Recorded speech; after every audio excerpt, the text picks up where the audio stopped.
1891 سے پہلے اس دنیا کا کوئی انسان نہیں جانتا تھا کہ خدائی کا دعویٰ کرنے والے فرعونوں کی لاش کا کیا ہوا تھا، یا ان کی باقیات کہاں ہیں، یا کہیں ہیں بھی یا نہیں۔ الہامی کتابوں توریت، بائبل اور قرآن پاک میں اس واقعے کا ذکر تفصیل سے ملتا ہے۔ حضرت موسیٰ علیہ السلام اور بنی اسرائیل قوم کا پیچھا کرتا ہوا فرعون پانی میں غرق ہو کر اپنی فوج سمیت مر گیا تھا، جبکہ حضرت موسیٰ علیہ السلام اور ان کی قوم کو پانی نے اللہ کے حکم سے گزرنے کا راستہ دے دیا تھا۔ اس کے بعد اس کا کیا ہوا تھا، اس بارے میں بائبل اور توریت خاموش ہیں، لیکن قرآن پاک میں اس کے انجام کے بارے میں ایک بہت ہی عجیب بات کہی گئی تھی جس کی کسی کو سمجھ نہیں تھی۔ اس کا مطلب کیا ہے؟ خود مسلمان بھی اس بات کو پڑھ کر آگے گزر جایا کرتے تھے، یہ سمجھے بغیر اس بات کا اشارہ کس جانب ہے، لیکن اب جا کر اس بات کے دلائل سامنے آ رہے ہیں۔ آج کی ویڈیو میں ہم آپ کو فرعون کی لاش کے بارے میں قرآنی حقائق سے آگاہ کرنے جا رہے ہیں کہ جن حقائق کو جاننے کے بعد ایک غیر مسلم ڈاکٹر بھی اللہ کی قدرت اور قرآن کی تعلیم ایمان لانے پر مجبور ہو گیا۔ یہ قرآنی حقائق کیا ہیں، اس بارے میں تفصیل جاننے کے لیے آپ سے درخواست ہے کہ ہماری آج کی ویڈیو کو آخر تک ضرور دیکھیے گا، اور اگر آپ نے ہمارے چینل کو سبسکرائب نہیں کیا تو ابھی آپ اسے سبسکرائب کریں اور ساتھ ہی لگے بیل کے بٹن کو بھی کلک کرنا نہ بھولیں تاکہ آپ کو ہماری آئندہ اپلوڈ ہونے والی ویڈیوز کا نوٹیفیکیشن ملتا رہے۔ ناظرین، سب سے پہلے آپ کو یہ بتاتے ہیں کہ قرآن پاک میں آج سے 1400 برس پہلے فرعون کی لاش کے بارے میں کیا انکشاف کیا تھا۔ یاد رہے کہ سورہ یونس میں فرعون کے مرنے کے بعد اس کا انجام کچھ اس طرح فرمایا گیا، بس ہم تیرے بدن کو سمندر سے نکال کر محفوظ کر لیں گے تاکہ تو بعد میں آنے والوں کے لیے عبرت بن جائے۔ سورہ یونس آیت نمبر 92۔ آپ کو بتاتے چلیں کہ فرعون کا یہ واقعہ آج سے تقریباً 3500 سال پہلے پیش آیا تھا۔ فرعون کے ڈوب مرنے کے بعد سمندر نے اس لاش کو اللہ کے حکم سے باہر پھینک دیا، جبکہ باقی لشکر کا کوئی نام و نشان نہ ملا۔ مصریوں میں سے کسی شخص نے ساحل پر پڑی اس کی لاش پہچان کر اہل دربار کو بتایا۔ فرعون کی لاش کو محل پہنچایا گیا۔ درباریوں نے مسالے لگا کر اسے پوری شان اور احترام سے تابوت میں رکھ کر محفوظ کر دیا۔ کہتے ہیں کہ ہنوت کرنے کے عمل کے دوران ان سے ایک غلطی ہو گئی تھی۔ فرعون کیونکہ سمندر میں ڈوب کر مرا تھا اور مرنے کے بعد کچھ عرصے تک پانی میں رہنے کی وجہ سے اس کے جسم پر سمندری نمکیات کی ایک تہ جم کر رہ گئی تھی۔ مصریوں نے اس کی لاش پر نمکیات کی وہ تہ اسی طرح رہنے دی اور اسے اسی طرح ہنوت کر دیا گیا۔ وقت گزرتا رہا، زمین و آسمان نے بہت سے انقلاب دیکھے جن کی گرد کے نیچے سب کچھ چھپ گیا، حتیٰ کہ فرعون کی ہنوت شدہ لاشیں بھی زمین کی تہوں میں چھپ گئیں۔ ان کے نام صرف کتابوں، ان کی تعمیرات اور لوگوں کے ذہنوں میں رہ گئے۔ اس واقعے کے 2000 سال بعد اس دنیا میں اللہ کے آخری نبی حضرت محمد صلی اللہ علیہ وسلم تشریف لائے۔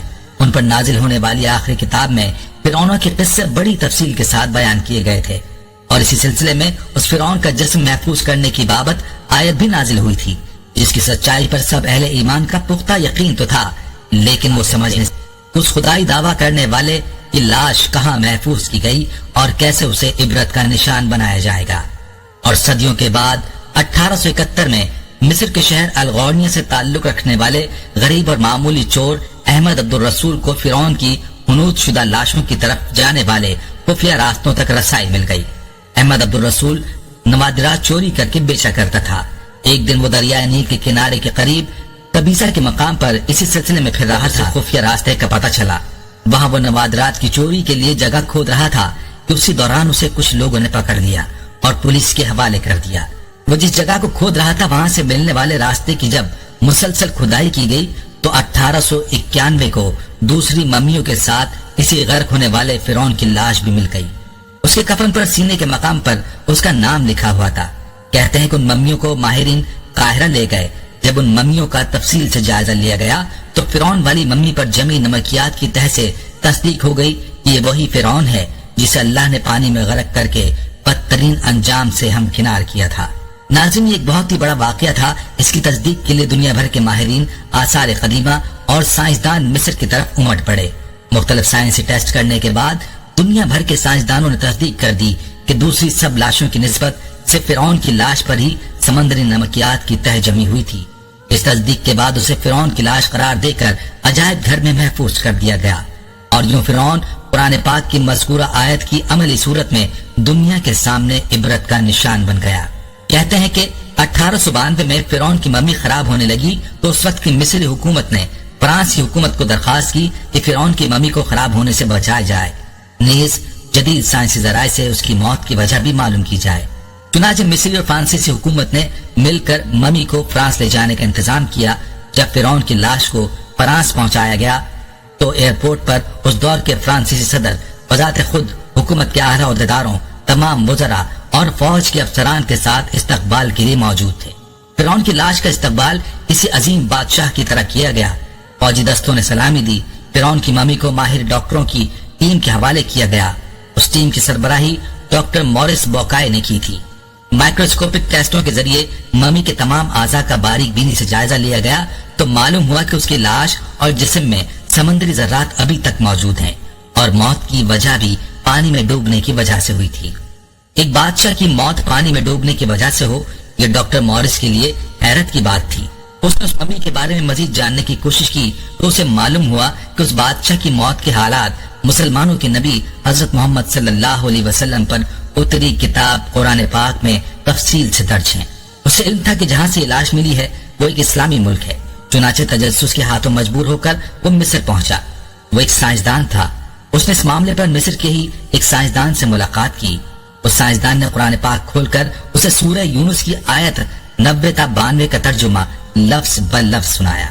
فرعون کا خدائی کا دعویٰ، اس کا پانی میں ڈوب کر مرنا اور پھر پانی سے نکال کر اس کی لاش کا ہنوت ہو جانا اور پھر دوبارہ لاش کا ملنا اور پھر اس کی لاش کو جدید سائنسی دور میں دوبارہ محفوظ کیا جانا، سب کا اشارہ ایک جانب تھا اور بہت واضح تھا، اور وہ اللہ تعالیٰ کا یہی ارشاد تھا، تجھے بعد میں آنے والوں کے لیے عبرت کا نشان بنا دوں گا۔ فرعون کی لاش ایسے محفوظ کر کے دنیا کے سامنے لا کر رکھ دی گئی۔ انٹرنیٹ کی ایک کلک پر، رسائل و جرائد پر، ٹی وی چینلز پر اور عجائب گھر میں اربوں انسانوں کی آنکھ کے سامنے پچکی ہوئی اور قابل ترس حالت میں عبرت کے لیے موجود ہے، دنیا والوں کو بتانے کے لیے کہ عبادت کے لائق اور ہمیشہ رہنے والا وہی ہے جو سب کا خالق اور رازق ہے۔